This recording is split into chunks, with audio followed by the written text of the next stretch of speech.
Dear friend Tom Langan. Always makes my day when I see a handsome guy like Tom pop in here. What's up, Tom? How you doing? I'm doing well, Dom. I'm doing well. Welcome Oh, back to Not the Smartest nice. Guys in the Room, everybody. I was a little bit I'm late getting us seeing up. Tom. I'm not hearing Tom today. Let's see. I'm not hearing Tom in Oh, Clubhouse. here we Let's go. see. Here we go. Here we go. Now you're hearing me. Now you're hearing me. Sorry Here we about that. go. I was doing a little juggling, but uh, good morning, Dom. Welcome to Not the Smartest Guys in the Room, everybody. Appreciate you guys. I was a little bit slow getting the clubhouse room open, juggling couple of things. We're live on Instagram today, so just wanted to was trying to get that up. It's a little bit more complicated than just the way we've been going live everywhere else. So there were extra buttons to push, and it took me a second. But good to see you, buddy.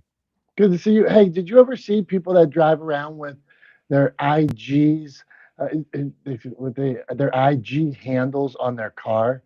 Like it'll be on the side of their car, their IG, or on the back of their car. I mean, I've seen companies or people with like personal brands or businesses or whatever that have like wraps on their cars that have like their Instagram handle or something, which feels weird to me. Like, I mean, I don't know. It feels very. I hate to say this because it's like it's gonna.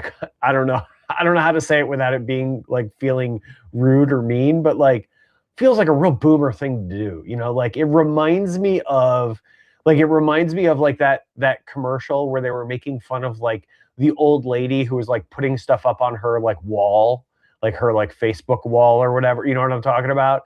And they Yeah. were like, that's not how this works. It's not how any of this works, right? It's sort of that thing, like driving around with your Instagram handle on your car, like on your wrap or whatever, is sort of the equivalent of that. It's like a boomer. It demonstrates like a Luddite understanding or approach to like how digital media works. If we were doing PSAs already, I would be like, it isn't cool to have your IG on your car, but maybe it is cool, Tom. Maybe we're out of fashion and like you should be like Talix man, like it's usually like low rider cars and stuff. But now that I say it, maybe they're just like, hey, you probably like my car and you need to look at my pictures of my car. Maybe that's what it's about. So as I'm saying it's not cool, I'm now kind of wondering for like if you're in a car club, does it have its premise?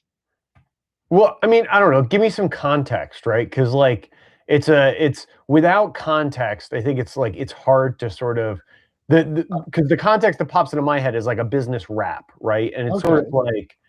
like I don't know. I feel like it's a little bit silly. All people need is the name of your business. If the name of your business is tied to your social media accounts, when they Google you, they'll pop up, right? So like all they need to know is the name of your business. They don't need your individual handles. They don't need like the URL or any of that stuff. It's like it's kind of weird and silly to put that on. But like, what's the context that you're talking about if it's All not? right, all right. So the context that I'm giving you in this is I have seen I've seen pink cars that are girls' cars that say like at hot whatever on the back. I've seen more low rider like G'd out type cars that have like at Hot Wheel 999, or at so but it seems like people with cool lowrider type. What would you call that? Adapted car. Thinking that they should put their IG handle on their car as a way to get more attention to them because they are cool or available or somebody else would want to date. That's the vibe I'm getting, though. I don't know. That's weird. It's like a very weird niche context or example. I mean, and I don't know. It's a I don't know. It's an odd choice. I think it's a weird choice. Like at the end of the day, you're gonna get more people if you create good content, if you position it well, even if you just boost your content a little bit, do like a little bit of like paid, targeting or whatever, you're going to reach vastly more people online than in a shorter amount of time than we'll ever see your car driving around and actually take note of your Instagram handle, like as it's, because what like somebody's driving next to you and they're gonna like look up your like, come on. So yeah, it's I don't know. I think it's weird. I think it's silly. It doesn't make a ton of sense to me. Like, and if you have it on there for car shows, like make it a decal or a sticker that you can take on and off, put it on your windshield or whatever, like when you're at car shows or something. But like, oh yeah, I don't know, driving around with it all the time, weird. I think it's weird. Like that's my take. All right. So I brought it up. I mean, I didn't know where we would go with it. Okay, Tom, this is not the smartest guys in the room. Today we're talking about common mistakes clients make before working with you. So if anybody comes up and wants to drop something, we'll tell them that. But for you in the media business and the production business, Tom, do you want to lead off on what you were something, and we can go back and forth, and maybe we have a few that could help you. Maybe you could help a guy like me not make a mistake. If I come to Talex and I need some help from Talex on something, what could I do to smooth that process? So give me a mistake, Tom. Can I first just ask why you said Talex like that? You were like Talex. Talex. How do you say Talex? Jeez, what a tough crowd. Talex. Just Talex. It was just it was like a weird, like almost like read like sarcastic overemphasis, like motivation champs. Man, this is a tough crowd. Dave, did I say anything weird? Anybody here? Put it in the comments. Did I say anything? Tom, okay, so at this good company, this very special company that you pronounced eloquently. Talex. It's just Talex. It's very easy. Talex. Just Talex. Okay. What do you go on, man? Yeah, I mean, so all kidding aside, right? Like the biggest mistake that I see people make, like it's a classic, right? From my perspective, it's a classic mistake that I see brands make over and over and over again. Is like a business will decide to like do video, and like it's weird. It's kind of surprising to me that in 2026, I'm still saying businesses will decide to do video, because the truth is that if you are not already employing video, you're way behind the times. But there's a lot of brands and businesses that have not, as of yet, embraced video as a communications tool, which is crazy to me because it's the most powerful tool they have at their disposal, bar none, period, end of story. Like, come at me, but you're going to lose that debate, right? Like there's no question about it. It's the most powerful tool they have for communications. And so there's still businesses that are sort of like just getting on the bandwagon of doing video, right? But they'll decide to do video, and then they'll make something that they or their boss wants to see, right? They'll make something for themselves. They'll make something that they really want to watch, that makes them feel good, right? And they'll be really excited about this piece of content, about this video that they're going to put out. Maybe it's a brand video, maybe it's a brand story video, something like that. They'll put it up on their website, or they'll put it out on social media, and it'll get like a pity like from somebody's cousin, right? And then it'll just kind of not like 12 views, and then nothing will happen as a result of it. And the takeaway that the business will come away from that experience with is video doesn't work for us, right? Or video doesn't work for our industry, right? Or our customers don't appreciate video, right? And I call BS, because video accounts for over 80% of all internet traffic, all of it, right? All internet traffic globally, 80+% of it is video, right? I mean, it is overwhelmingly video focused, right? Everybody likes video. Video is incredibly powerful and successful across the world. There is no question as to whether or not video works for your brand, your business, or your industry. The problem is not video. The problem is you, right? The problem is that you're making something that you want to watch as the brand or the business or the boss or the founder, right? You're making something for you, and that is not necessarily what your audience wants to watch, right? Your audience doesn't want to watch you patting yourself on the back about how great your product or service is, or how innovative you are in your industry, right? That is not something that a cold audience is going to enjoy watching, right? Because why would they? Why does it matter to them? What does it mean to them? How does it make their life better, right? How does it impact them in any way? It doesn't. And so they're just going to tune out. They're just going to scroll by. They're going to click away. And so, like, I see that classic mistake happen all the time. It's one of the reasons why I talk about, content should be produced with an audience first mentality, right? Like, you should be looking at, okay, what do you want to accomplish? What's the story you want to tell? And then how do you tell that story in a way that your audience will want to watch, right? The whole key is making content that people actually want to watch. And that's what so many brands and businesses get wrong, is they make content that they want to watch, which inherently often is content that their audience does not want to watch. And so it falls flat. And so, like, that's the biggest mistake, the most classic mistake that I see brands and businesses make, is they don't put their audience first. They don't even consider their audience. They think of themselves as the audience, and they're just wrong. So that's my take. Tom, that's really hot take. And Dave says, be the customer first. So well said there. Think about them first. Is that, I think that's what you're saying. I'll jump right on with a similar one because you're bringing it up. As a publisher of books, a lot of people I work with, I think, fall in love with their rough draft. So they wrote this draft. They may have spent years on this draft. They may have spent weeks on it.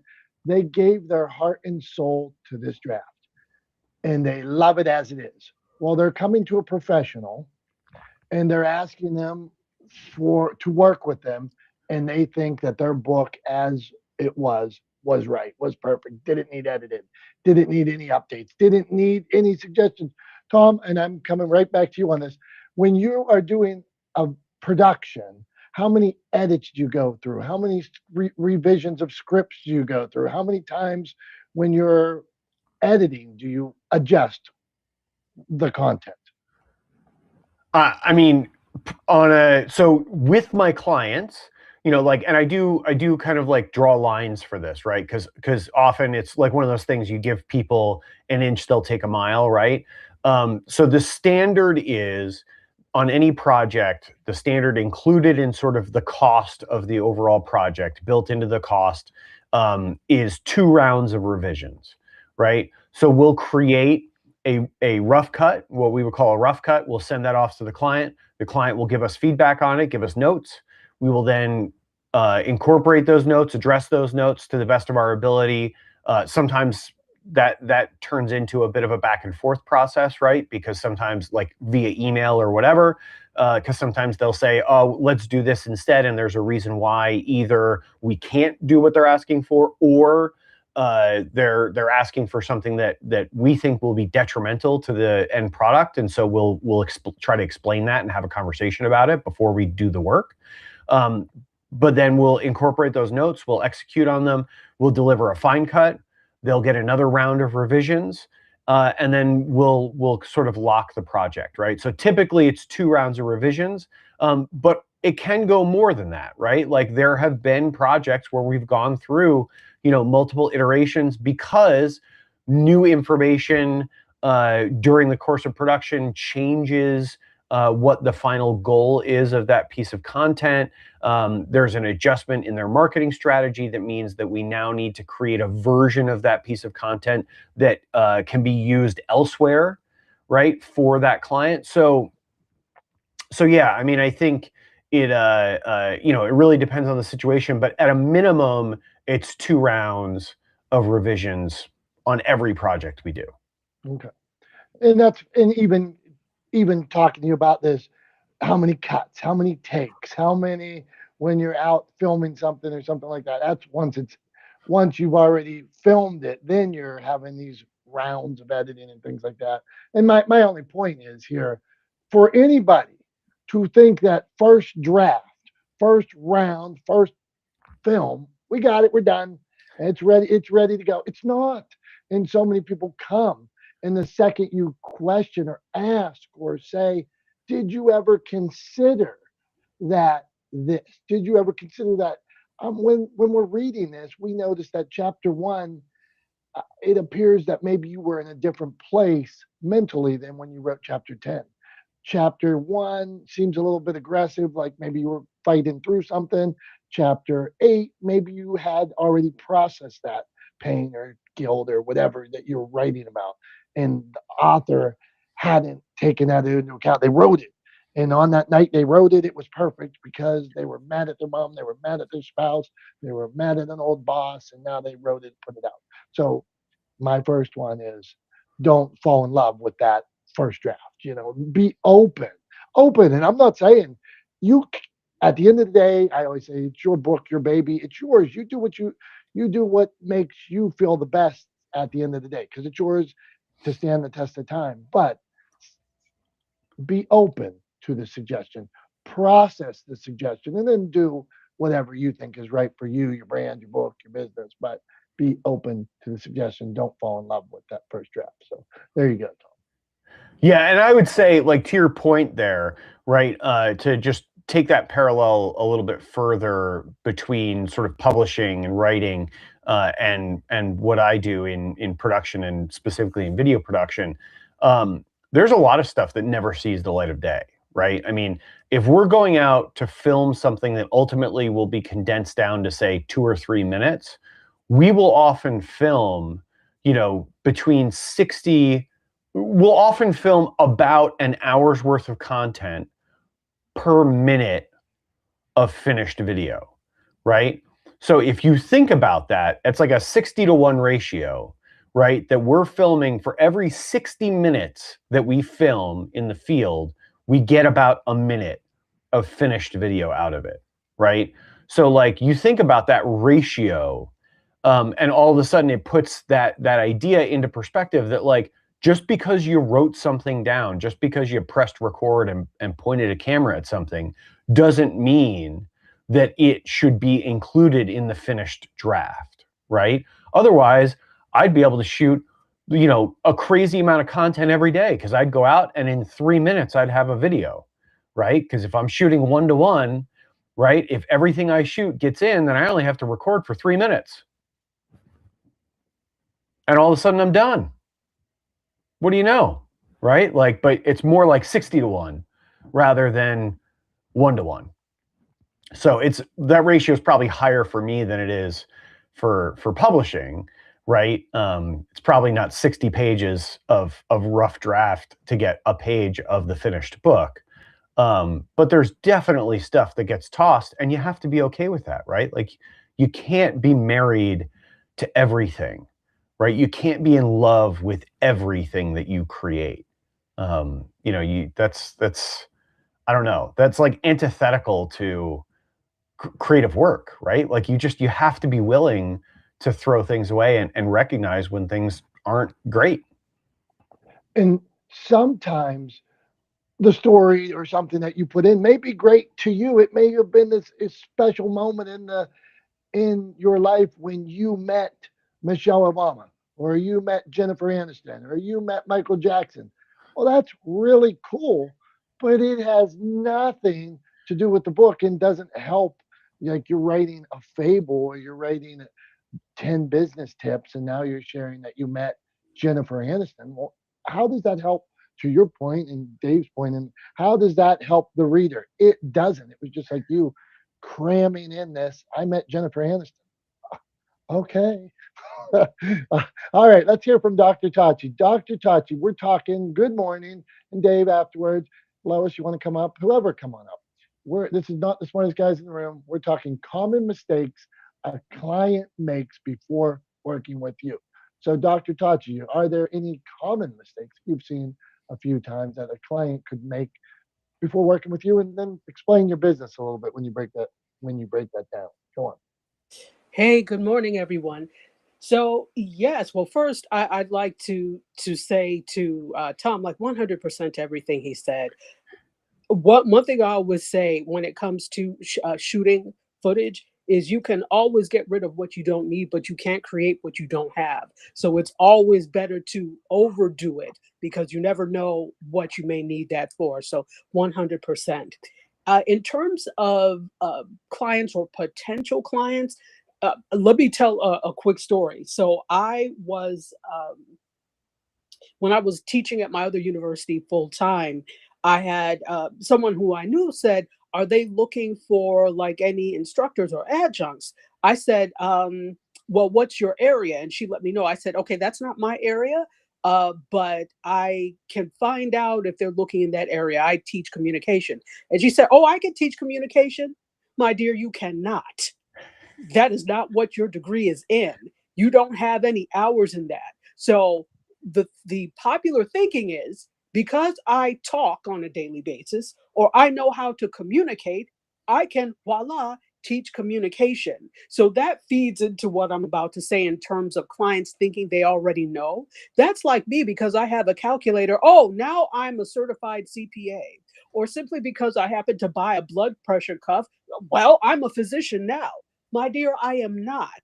And so I think because everyone has access to material or equipment, I should say, to film, whether it's your phone, whether it's a DSLR, because these things are really affordable now, and I'm saying that in quotes, but affordable compared to years ago when you didn't have access to it. So now, because everybody has a studio in their pocket, they think they're Scorsese or Spike Lee and they can do it. So the mistake is thinking that they already know when this is a craft. Shooting video, that doesn't mean you can't shoot video and connect with people, but it's a field and it's a craft for a reason. So nobody does that when it comes to medicine. Nobody does that when it comes to engineering, where they think, oh, I could do this. They respect the craft. So there's a lack of respect sometimes for the craft of creating videos and telling stories because the equipment is available. So now everybody thinks they can tell the story adequately and they can do it. Or they had some success one time and they did not, they weren't able to replicate it. Well, that's because you don't understand and haven't studied the craft. Simply because the equipment is available to you doesn't mean you know how to do it. So I think those are the things I've run into where people think they can do it because they have access to the equipment. My dear, you can't. It's a craft. So that's my 3 or 4 or 5 cents. I like that. I'll take all the change you got, Dr. Tachi. Appreciate it. Yeah, I mean, I think whenever I come across this, the thing that always pops to mind is it's not necessarily just the tool. It's not about the tool. It's about the tool and the hands that the tool is in, right? Like, I own a hammer. Would I call myself a carpenter? Absolutely not. I own a pipe wrench and a pipe cutter. Would I call myself a plumber? Absolutely not. I own wire strippers. Would I call myself an electrician? Definitely not. So, I think it's not just about having access to the tool, right? Just because you have access to a tool in the way that we all have access to cameras to be able to film things now because we're all walking around with smartphones in our pockets that record, in quite high definition, that can create quite good content, doesn't mean that everybody's a cinematographer. It doesn't mean that everybody's a filmmaker or everybody's a producer or a director. It just means you have a camera, right? So I think, to your point, that's the phrase that always jumps to my mind is it's not just about the tool or just having access to the tool. It's about the hands that the tool is in, whether or not you know how to actually use that tool to its maximal function to create something really good or novel with it, right? In the same way that a great carpenter can use a hammer and a handsaw and some very basic tools to create an intricate piece of furniture, something that I could never hope to do, right? Because guess what? Just because I own a hammer and a saw doesn't make me a carpenter, right? In the same way that just because you have a camera in your pocket doesn't mean you're a filmmaker, right? It just means you got a camera in the same way that I got a hammer and a saw. So I don't know. What do you think, Dom? Well done. I have a question for both you and Dr. Tachi on this. So, what about this theory of do with do what you have, do what you can with what you have? So, let's say you have a beauty salon that wants to start taking videos of people's hair, or that they just cut, they walk around the salon or something like that, or you have a auto detailer that wants to walk around the side of the car and take pictures, or he's not either one of those people are not a production expert. Should they not do it, or should they understand, well, I'm not putting out Martin Scorsese stuff, I'm putting out the side of a detailed car and a lady's hair at the salon. So go on, both of you. You want to go first, Dr. Tachi? You take it first. Okay. I think part of the thing that I love about this age of technology we're in is that technology is so readily accessible to the average person, and you don't have to deal with the gatekeepers that you used to have to before. But in that, I think that, and this is just my opinion, that if you're going to take video and take photos, you need to approach it with the same respect as someone who's doing it as a cinematographer or a high paid photographer would. That doesn't mean you are perfect. That doesn't mean you know 100%, but you should at least, because here's the thing, if you do it wrong, your intended message does not get across. Meaning, for example, your photos are blurry, or you're taking video and for example, a salon, and the person who you're styling, the head is completely out of shot. So now you've wasted time because you didn't bother to learn how to frame things properly. So it doesn't mean you have to be an expert, not at all, but it does mean that you need to learn the craft well enough so that the intended message gets across. So, but I'm all for everybody picking up phones and recording and pushing your brand forward, but make sure if you're going to do that, that you're not wasting time and that you're learning how to do it so the intended message gets across. Tom? I love that, Dr. Tachi, and I think the word that really stood out there early on in what you said was this idea of respect, right? Respect. I think respect the craft, respect the fact that you are an amateur stepping into something that people do professionally, right? And I think the best way to do that is to just be honest and represent yourself honestly as to your skill level, right? So come into it and just authentically say, hey, first attempt, tell me what you guys think. Give me feedback. Let me know what I could do better. What else do you want to see? Like, make your audience part of the process with you, and be clear and honest about your journey and where you're starting from, right? So don't go into it either A, putting pressure on yourself thinking you need to achieve perfection from jump, because that's unrealistic and you're setting yourself up for failure. And B, as you go into it, take the people on the journey, take your audience on that journey with you. Ultimately, it's a great way to build an engaged audience is by imploring them to engage with your content and to provide you feedback and support as you work towards improving what you're creating for them and for yourself, right? And for your brand and your business. Take them along on that journey. I don't think there's anything wrong with that. I love that content's been democratized by people having more access and easier access to technology. I think it's a great thing. But I think also you have to have the respect and humility to be able to say out loud, to know your weaknesses and to say out loud, I'm not an expert, but I want to get better. Please help, or let me know how I'm doing. Right? I think that's a good way to approach it. Okay, fair. Thank you. And that, for our newbies out there thinking about recording, that lets them know, hey, go for it. But maybe say, like Tom and Dr. Touch, hey, first video, hold it up. I'm gonna try this. Tell me what you think. Put some comments put some comments in the comments. Yeah. Okay. All right. It's time. It's that time of the show for Tom's Thumbs. We asked Tom something about what's going on in pop culture, something going on in business, in the world. I am consumed by something these days, Tom. So you have to put your Dom hat on for a minute and just take that with this line of questioning. Thumbs up or thumbs down? What do you think about a program, a show? For instance, the NFL, if you are a fan, having to have multiple platforms to watch that show. So in this case, to watch the NFL for a season, you might need to have cable, NFL Network, Prime, Netflix, YouTube. So my question to you is, a show that you like, should it be in one place, thumbs up, or is it better that it's everywhere out there and you have to find it and search for it? Thumbs up or thumbs down to searching for your favorite shows and probably paying for them multiple places too, Tom?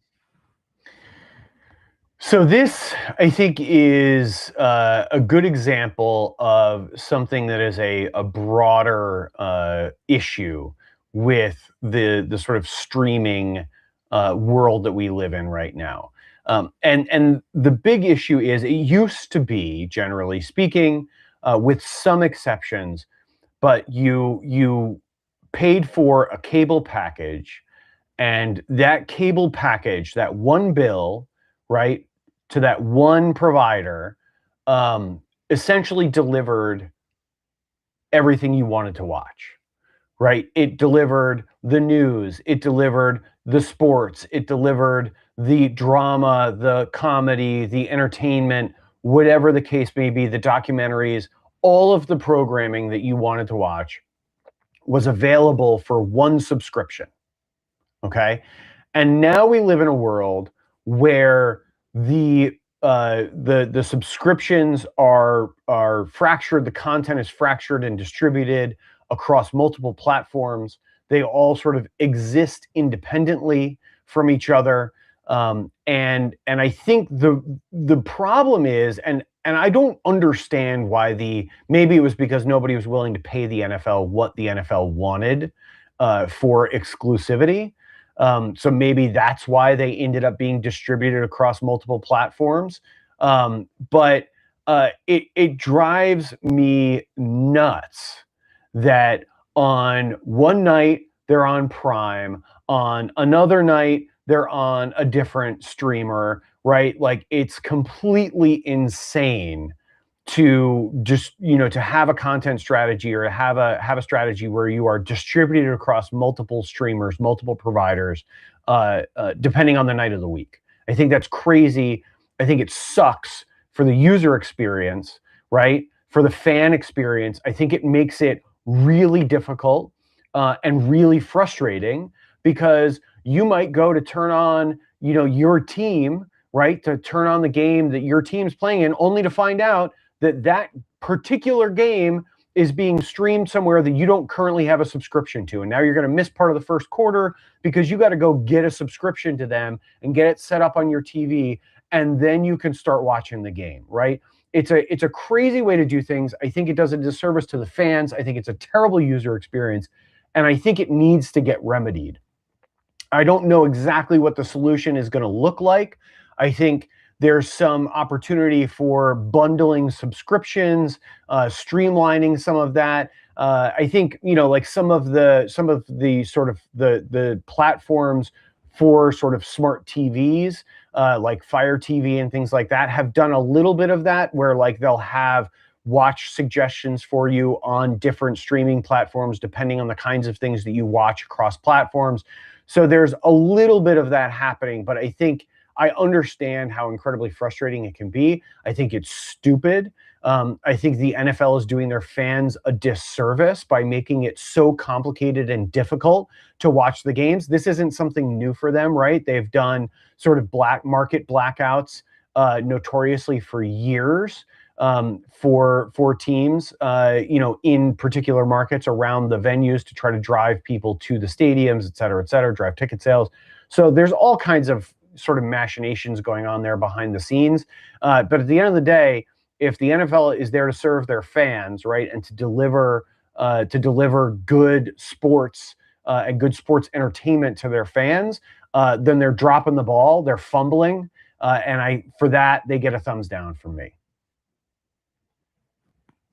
Tom, I approve of your thumbs down, and today I want more negativity on this. So that I'm just something I believe that the NFL got so big by being broadcast on cable or being broadcast the most places that people could see it.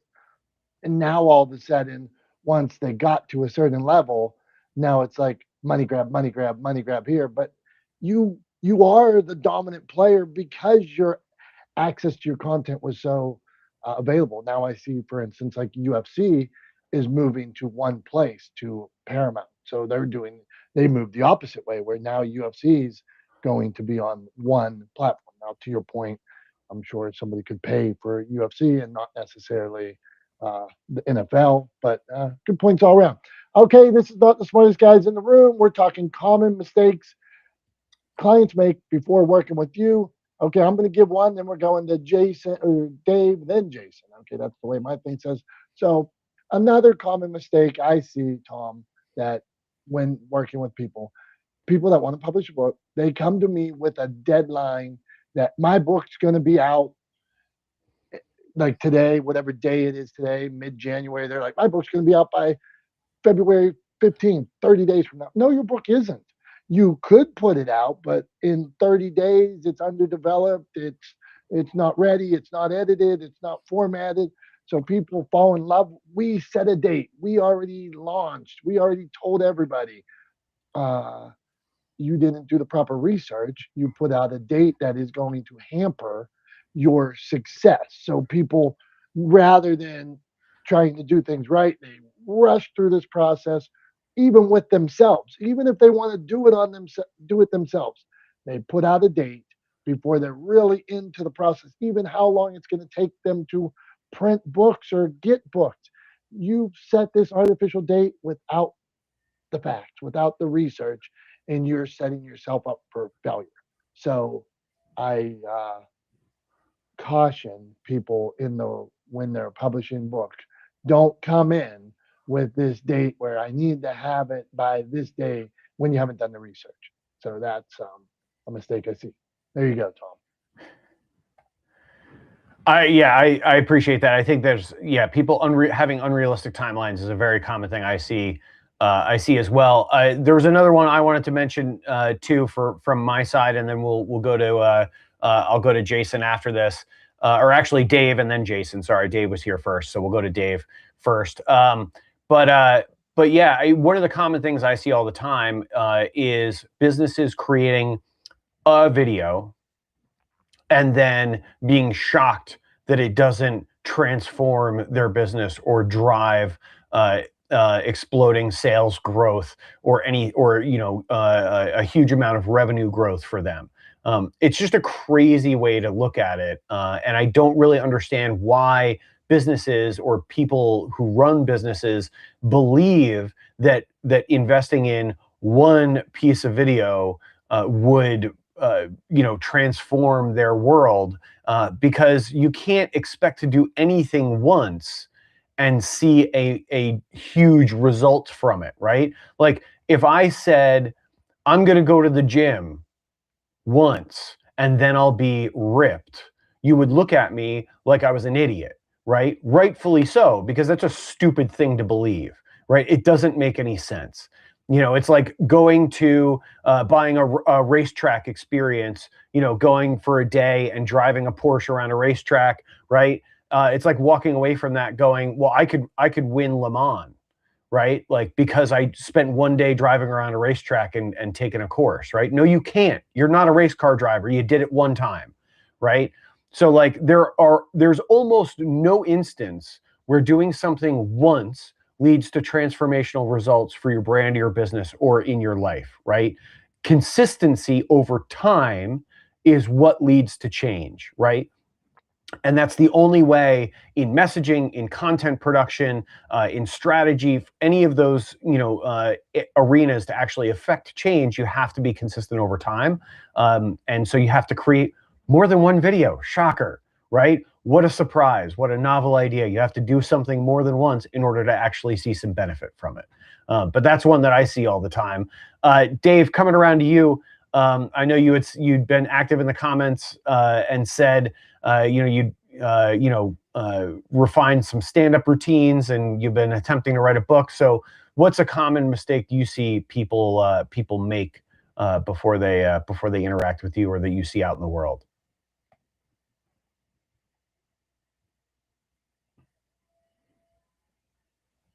Lots of been on the app.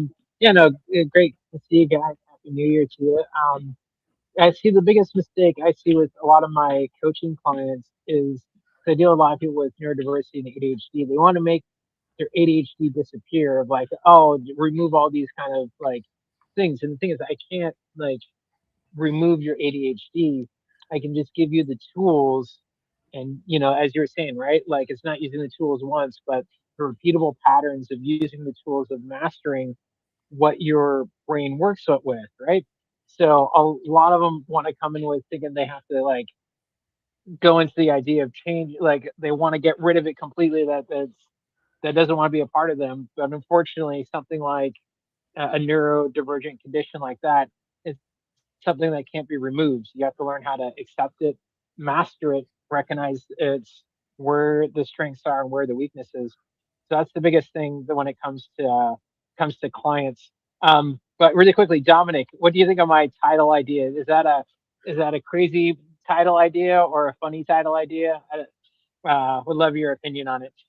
I may have to refer to you for publishing it when I get to that point. Okay, let me see. Title is Adventures of a Skinny Chef. Adventures of a Skinny Chef. Well, I got it 7 stories, 7 recipes relate to stories.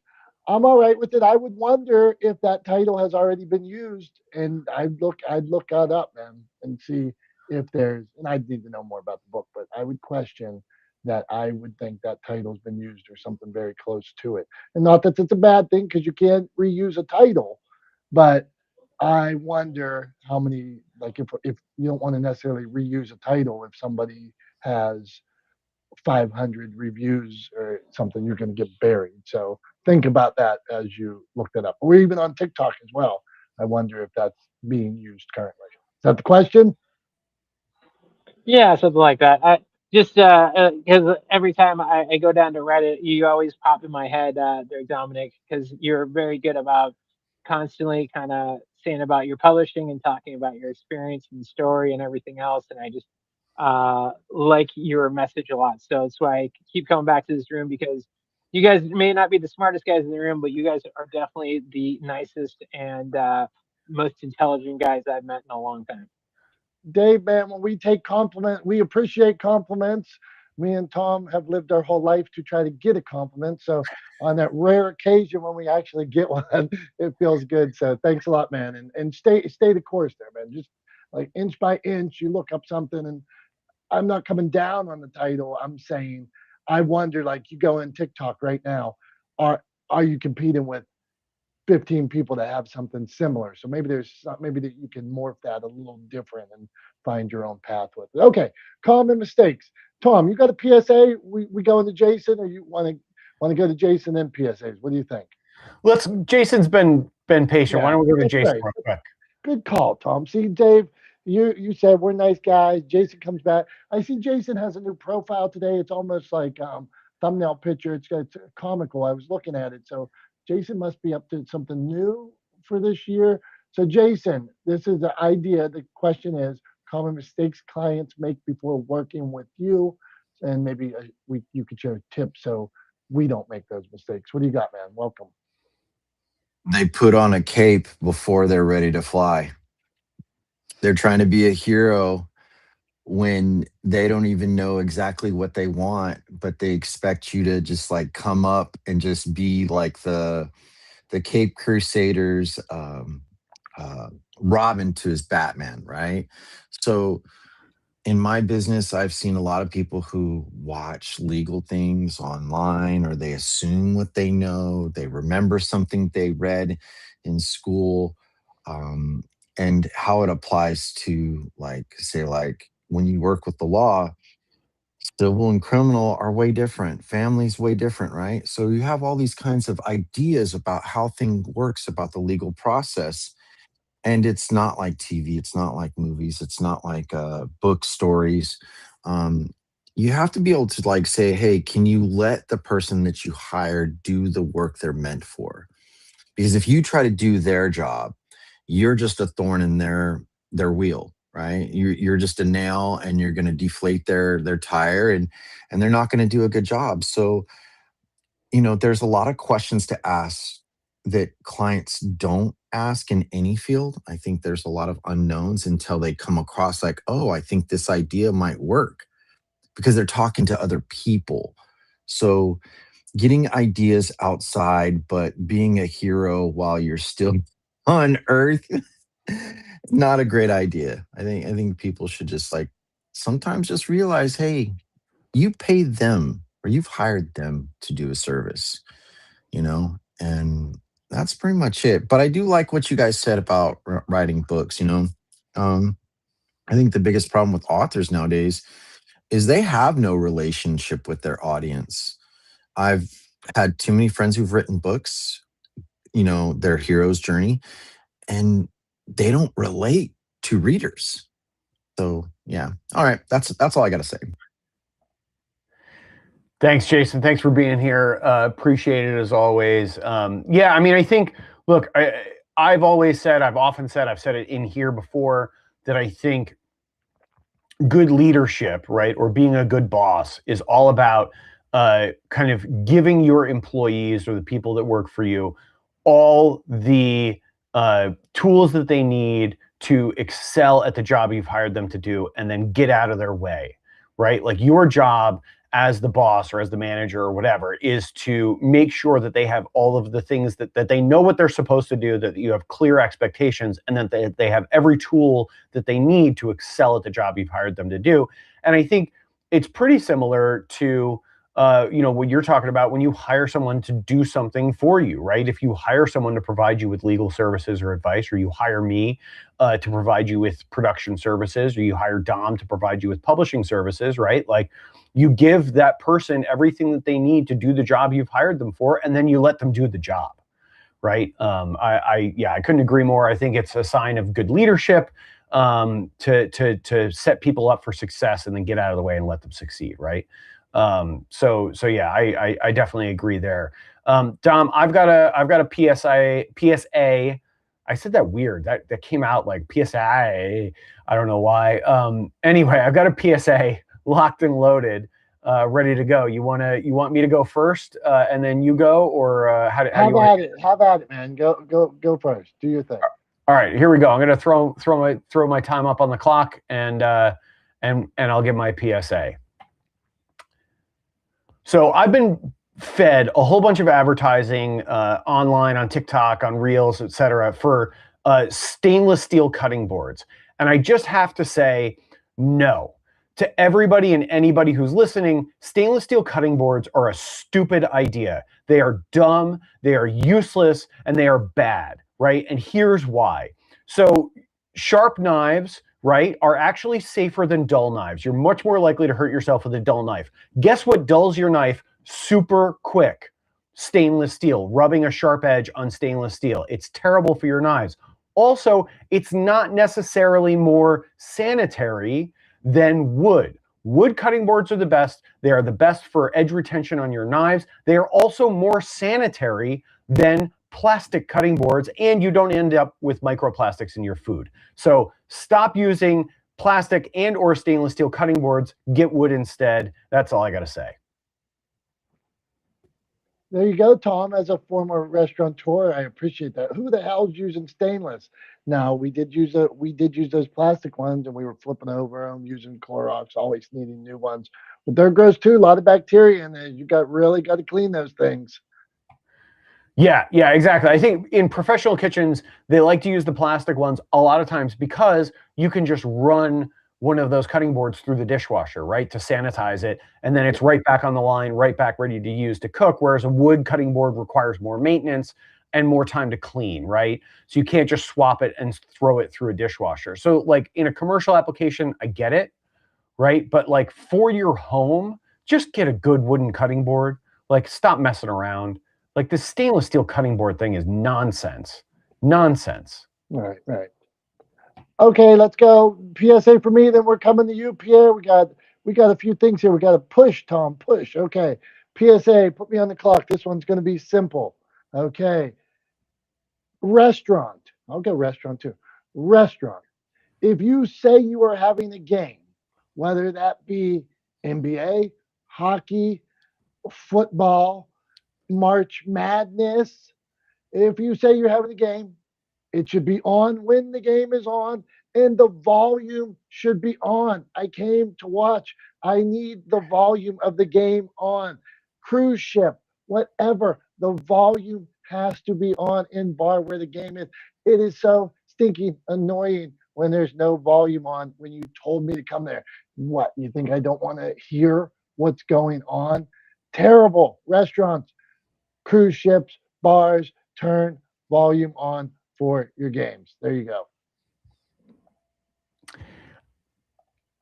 And I would even just say too, like I 100% agree with you. And I think if you're going to advertise that you're broadcasting a game, like come here to watch the game, not only should you have the volume on, but you should actually have it set up so you can put the volume through like the music system that's already set up in your bar. So it's easy to hear everywhere and it's all sunk up. There's nothing worse than like different TVs with different volumes and they're slightly out of sync, right? So like you hear something on one TV like a second before you hear it on another TV, and it's like, you know, you feel like you're losing your mind. Like you're like, I don't know if I just had a stroke or I've had too many beers or what's going on, right?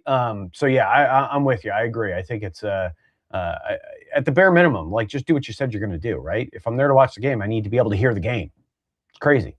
Yeah, come on, man. It's not right. Okay, not the smartest guys in the room. We're cruising around. Pierre, welcome, Pierre. The question today was common mistakes a client makes before working with you. And if you don't got good, how's your volume? Go on, Pierre. Okay. Can you hear me okay? Okay, great. Good morning, and thank you for having me. And by the way, very nice PSAs. I like Tom's in particular because I did not realize that with the, I'll admit sheepishly, I have a plastic cutting board. So I will definitely go out and get wood today. Real quick, to the question, I do analytics and I deal with data, and a lot of times I help clients with their models. And I can tell you off the bat, the biggest problem that I see is sometimes clients, it kind of ties to the whole bit with authors and a little bit about preparation that you guys mentioned up. It's the preparation for trying to get to a specific answer. A lot of times people will come up and say, I don't know what's wrong, but I learned over the years to help them to hone in on what they're trying to answer. I think that's extremely important before you go out and get help. Same thing, it's kind of the same concept about when you mentioned about authors when they state a date, but they haven't really gone through the process of editing their content.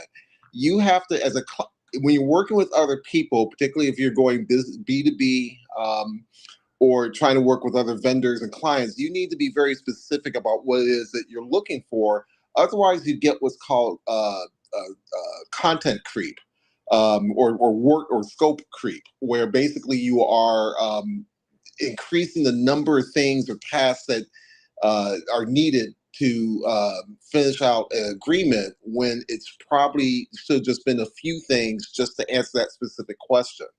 So I think it's really important to hone in with anybody. It's okay not to have all the answers up front, but you need to at least hone in on what you're trying to get answered, and maybe a little bit more of the backstory of what's been tried to get to that answer. That's the part that I think that's missing from a lot of things today. And I think I'm going to tie in a little bit to the content, to the mention about being an author a little bit too. I think people are hearing more steps rather than really thinking about process. And I think that's the part that's really missing. If you got all people here all day, I could produce a podcast or produce a book, but they don't think about the processes that go into it. And I think that's the part that is missing for a lot of people right now. They don't really capture that as well as they should. So I hope that helps out for the conversation as well. That's great. Thanks, Pierre. Appreciate you being here. Appreciate you sharing that. Yeah, and I agree. I mean, I think, look, we're constantly getting barraged with and sold these, 5 steps to do this, 3 steps to do that, and I think that's created a bit of a shift in culture where people expect things to be 3 easy steps or 5 easy steps or 7 simple secrets or whatever nonsense people are selling. So, yeah, I mean, I hear you. I think it's led people to believe that things are a lot easier than they actually are. Right. And that they don't take long-term consistent effort. Anyway, speaking about long-term, I think it's about time for Dom to take us on a brief jaunt down memory lane. I hear you've got something in mind for the Pittsburghers today. Yeah, this is a short memory lane, but it's 19 years in the making. My coach, our Steelers coach, Mike Tomlin, has resigned after 19 years. So here's a little picture from one of my books of Mike Tomlin. And here he is again. I love Mike Tomlin. Loved him for 19 years, a leader of men. But 2 things can be true at one time. So that's my memory lane. 2 things can be true at one time. Mike Tomlin won hundreds of games for us. He's a Super Bowl winner. He was great. He was a man among men. We've lost for about 7 straight years. It's probably time for him to go. He stepped away. We can reflect and say, man, he had a good run. And it can also be true that it might have been time to go. But I love Mike Tomlin. That's memory lane today, all 19 years. I love him. I love him. I love him. And I already miss him, Tom. But 2 things can be true at one time. So there you go. Hey, I like it. I mean, look, at the end of the day, 19 years is a hell of a tenure for any coach with one franchise in the NFL. So yeah, hats off to him. And as you said, he won a lot of games with you guys, took you to Super Bowl. So yeah, it's a hell of a good career. And, maybe it is time, to step aside and let somebody else take a crack at it. See if they can get you back in the playoffs again next year. So anyway, I don't know, Tom. I think we're up against it here. We've got about 2 minutes left. What do you think? Should we wrap it up? It's time. You do it like nobody else can, Tom. Go for it. What do you got for us today? Yeah. So here's my final thought. The subject today was what are classic mistakes you see people make, before they work with you, right? So classic mistakes that you see either clients make or potential clients make. And here's what I want people to take away from this conversation. Whatever you identified, right, as common mistakes you see clients or potential clients make, that should be central to your messaging for your brand, your business. Whatever those mistakes are that you help solve for people should be central to your messaging for your brand or your business so that people can really understand how working with you will help them, right? Because ultimately it's all about them, right? Your business will only succeed if they buy in. So you have to help them understand how working with you, working with your brand or business will make their life better and help them achieve their goals, right? So whatever these classic mistakes are that you've identified today, take them, run with them in your messaging. I think it'll help you over time attract more of the kinds of clients that you want to work with.